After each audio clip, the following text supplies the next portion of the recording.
삼성전자가 일단은 10만 전자 가는 거에 대해서는 저도 충분히 가능하다고 봅니다. 해가지고도 10만 전자는 가능합니다. 우리가 기대하는 거는 이 AI 혁명에서 주인공으로 존재감 있는 조연 정도는 기대하는 거잖아요. 그러려면 세 가지 요소가 필요해요. TSMC하고 3나노 선단 공정 경쟁을 하고 있는데 TSMC를 추격하는 모습을 보여줘야 되는데 아직까지는 3나노에서 이렇다 할 성과를 못 보여주고 있어요.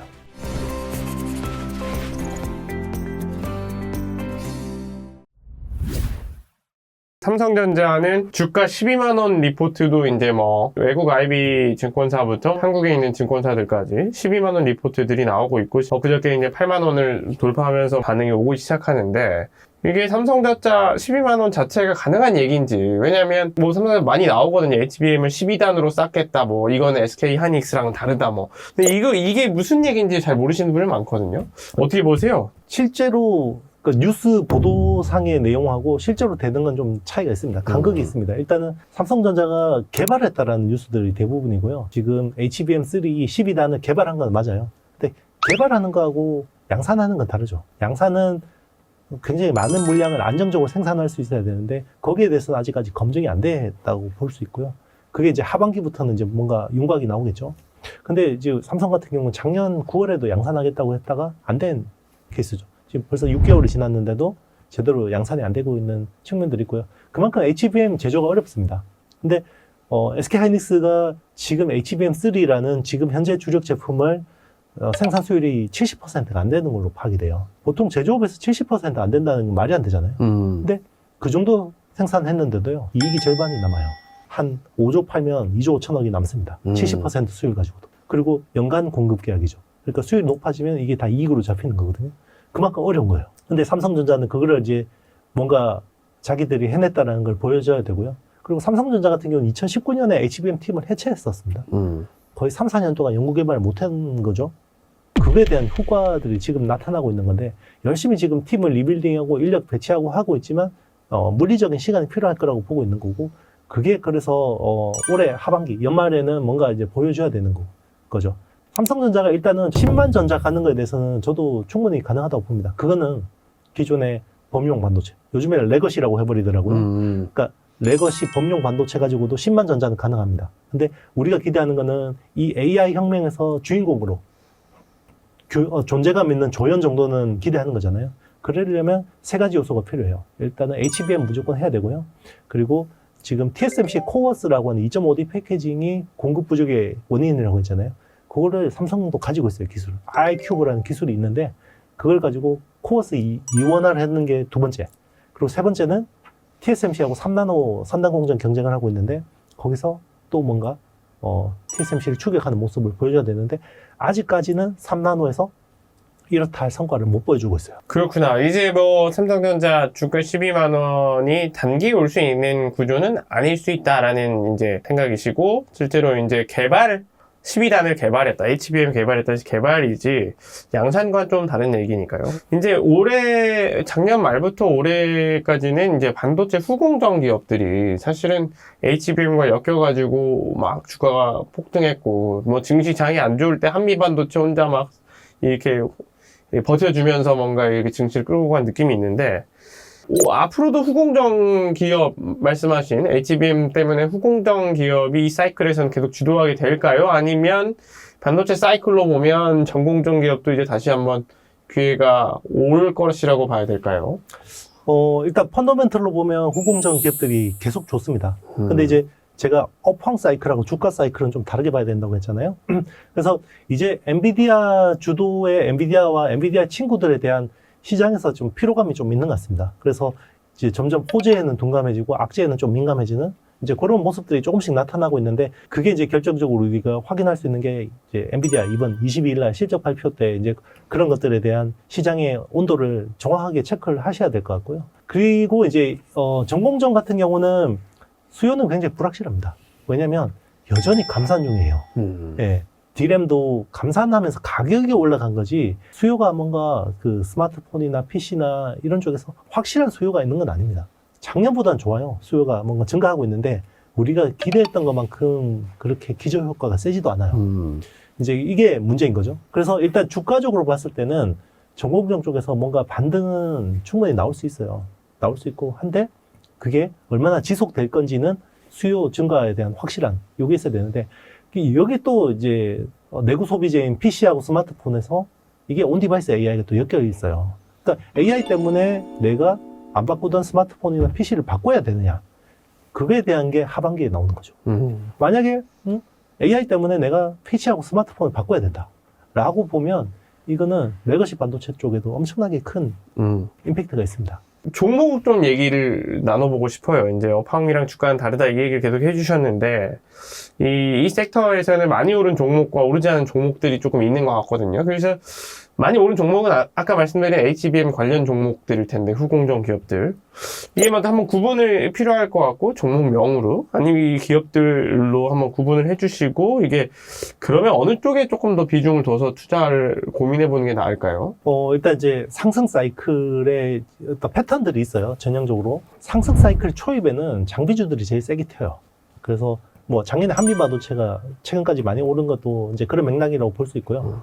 특히나 이제 이번에는 전공정이 주인공이 아니라 후공정이 주인공이었을 뿐이죠. 그래서 장비업체들은 왜냐하면 하락 사이클 때 굉장히 인력은 많은데 고정비 부담은 큰데 연구개발도 해야 되고 막 수주가 없어도 사람을 자르면 안 돼요. 장비업체는. 왜냐하면 갑자기 수주가 오면 사람이 없으면 이 사람들 다시 키우거나 다시 트레이닝 하는데 시간이 걸려요. 그래서 장비업체들은 기본적으로 고정비 크거든요. 근데 수주가 없다가 갑자기 생기면 이익 레버리지 효과가 큽니다. 그래서 초창기에 이제 보통 그래서 장비주들이 제일 먼저 세게 튀고요. 요게 이제 어느 정도 가다가 보면, 가동률이 회복되죠. 그래서 이제 감산이라는 게 마무리가 되고 가동률이 회복이 되면 소재 부품 쪽이 좋아져요. 그 대표적으로 지금 보면 뭐 솔브레인이나 동진 세미캠 같은 프로세스 케미칼류들 업체들이나 아니면 반도체 장비에 쓰는 소모품이죠. 파츠. 그런 거 하는 TCK나 하나 머티리얼즈 같은 회사들이 이제 좀 주목을 받을 수 있고요. 그리고 이제 사이클의 상승 사이클의 끝물이 기판주예요. 보통 기판주들이 지난 사이클도 그랬어요. 2022년 말까지 막 기판주들이 실적을 어마어마하게 내요. 아 이거 사이클 안 꺾인 것 같은데 막 헷갈리게 만들죠. 근데 결국은 실적을 이렇게 나와도 주가는 꺾이죠. 그래서 아마 이번에도 기판주들이 마지막에 피날레를 장식하지 않을까라고 저는 개인적으로 생각하는데 이번에는 근데 기판주에서 좀 재밌는 게 붙었어요. 유리기판. 기존의 기판은 플라스틱 기판인데 이제 유리기판이 붙었죠. 그래서 유리기판주들이 지금도 계속 테마성으로 움직이고 하는데 이게 기판 사이클하고 뭔가 맞물리면 굉장히 큰 시너지를 낼 수 있다고 생각하고 있고요. 그리고 재밌는 게 유리기판주 관련 업체들이 대충 보면요. 디스플레이 관련 업체들이 많아요. 왜냐면 디스플레이가 유리 가공 기술이 다 기본적이잖아요. 유리기판이 딱 그 디스플레이 기술, 요소 기술을 딱 쓰는 거거든요. 그래서 보면 PGV라고 해서 레이저 그 드릴 하는 쪽이 필옵틱스나 뭐 이오테크닉스 같은 업체들이 이제 이런 쪽에 수혜를 보게 되고요.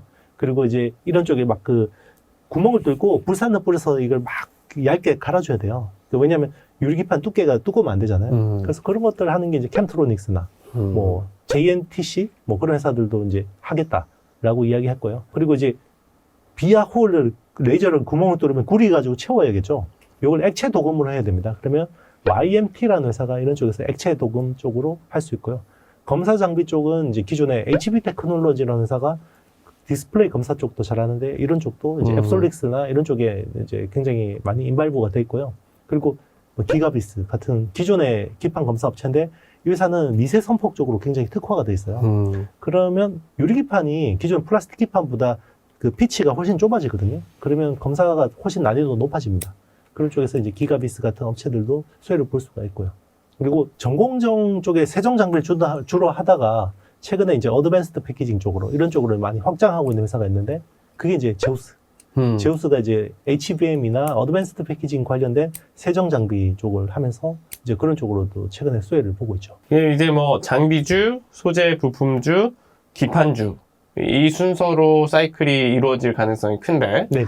지금 이제 장비주 섹터의 상승세가 끝난 건 아니잖아요. 맞습니다. 왜냐면 제가 말씀드렸지만 유리기판에도 다 장비주들이잖아요. 네. 근데 이게 이제 기존의 전통 사이클하고 이번에는 굉장히 AI라는 변수 때문에 굉장히 변칙적으로 온 거예요. 사이클 자체가. 그러니까 과거 패턴이 그랬다고 해서 이번에도 똑같은 패턴으로 발생하지는 않습니다. 그래서 과거의 패턴을 제대로 알고 이번 패턴에 잘 대응을 하면 거기서 또 이제 인계응변은 필요하죠. 네, 시장이 똑같이 오진 않잖아요. 네. 장비주, 소재 부품주, 기판주 사이클로 흘러갔다라는 과거의 경험을 토대로 우리가 이제 새로 전략을 짜볼 필요가 있을 것 같습니다. 유리기판주 같은 경우에는 뭐 장비주에 속하니까 또 같이 움직이기도 하고, 그 다음에 이제 장비주의 섹터가 꺾였다라는 느낌이 들 정도로 뭔가 분위기가 심상치 않아졌을 때는 이미 다른 뭐 소재 부품주나 기판주로 흐름이 넘어갔을 수도 있다. 뭐 그런 분위기를 좀 잘 살펴보시면 좋을 것 같고, 생성형 AI와 연결된 이 기타 아크 프로세스들, 이를테면 아까 말씀 주신 게 이제 큰 흐름에서는 뭐 데이터 센터, 전기, 통신 인프라까지 딱 연결되잖아요. 근데 이제 딱 보니까 그냥 클라우드라든지 뭐 클라우드는 뭐 당연히 데이터 센터랑 연결되고 인프라 관련된 주식들도 계속해서 이미 이제 그 문제가 해결되기 전에 벌써 뭐 반응을 하는 것 같은데, 이런 테마, 이런 섹터들은 좀 어떻게 보고 계세요? 이제 데이터 센터라고 우리 하지만 퉁쳐서 이야기하지만 이게 사실 그 건물이 중요한 게 아니라 거기 안에 들어가는 솔루션들이 되게 중요하거든요. 그래서 사실 뭐 칩을 가지고 서버를 만들고 서버를 또 렉으로 연결하잖아요. 그러면 이게 렉으로 연결하는 것도 되게 중요한 거고요.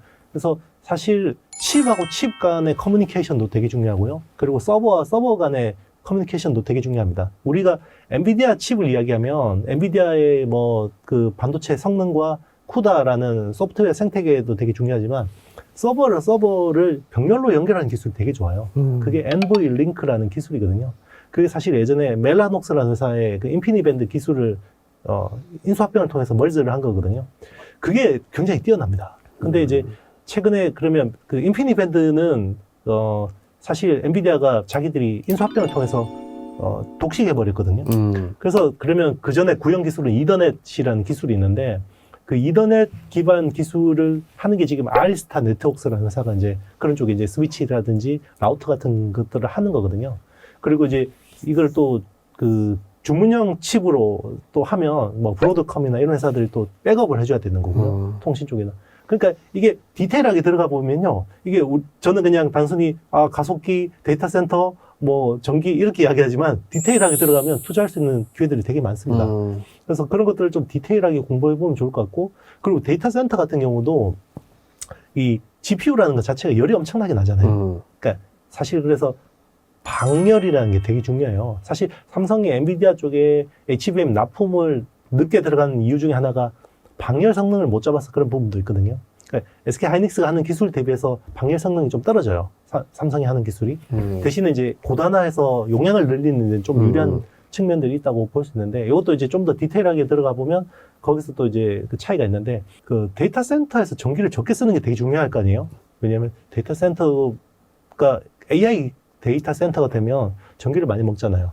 그럼 기존에 보면 전기가 100이라는 수요가 있다 그러면 서버에서 잡아먹는 전기가 한 40% 정도 돼요. 근데 의외로 40%의 전기, 나머지 40%의 전기가 어디서 나오냐면 데이터 센터에 열을 낮춰주기 위해서 쓰는 전기가 40이나 돼요. 왜 그러냐면 반도체라는 거는 온도가 20에서 25도일 때 제일 최적의 성능을 내요. 그러면 데이터 센터 가면 서늘한 이유가 에어컨을 엄청 빵빵하게 틀어놓거든요. 그렇죠. 예, 그래 공냉식이라고 하죠. 이제 공기 가지고 냉하게 해주는 건데, 근데 그게 전기 효율이 너무 떨어져요. 그래서 요즘에 어떤 이야기 나오냐면 액체 냉각 이야기가 많이 나옵니다. 그래서 반도체 그 가속기 위에다가 이렇게 알루미늄 관 같은 데다가 물을 흘려가지고 이걸 온도를 낮춰주는 액체 냉각이라고 하죠. 그리고 나중에는 그냥 서버 자체를 그 비전도성 액체, 뭐 기름 같은 거예요. 거기에다 폭 담궈가지고 온도를 낮추는 액침 냉각이라고 합니다. 이거는 이머전이라고 하거든요. 그런 기술들이 각광을 받게 될 거예요. 그래서 미국에서 보면 버티브 홀딩스 같은 회사, 슈퍼 마이크로콤 이런 회사들이 주목받는 건데, 그런 것들이 이제 국내에도 좀 관련된 업체들 잘 찾아보면 투자의 기회들이 있을 것 같습니다. 무궁무진합니다. 여러분들께서 마이크로소프트랑 엔비디아 뭐 이런 빅테크 기업들만 있는 게 아니고 반도체 테마를 봐도 AI 반도체 연결된 데이터 센터 하나만 놓고 보더라도 말씀하신 그 서버를 시키는 기술을 연마하는 회사들, 그런 회사들이 어디가 있느냐 뭐 이런 걸로 생각해 봐도 좋을 것 같고,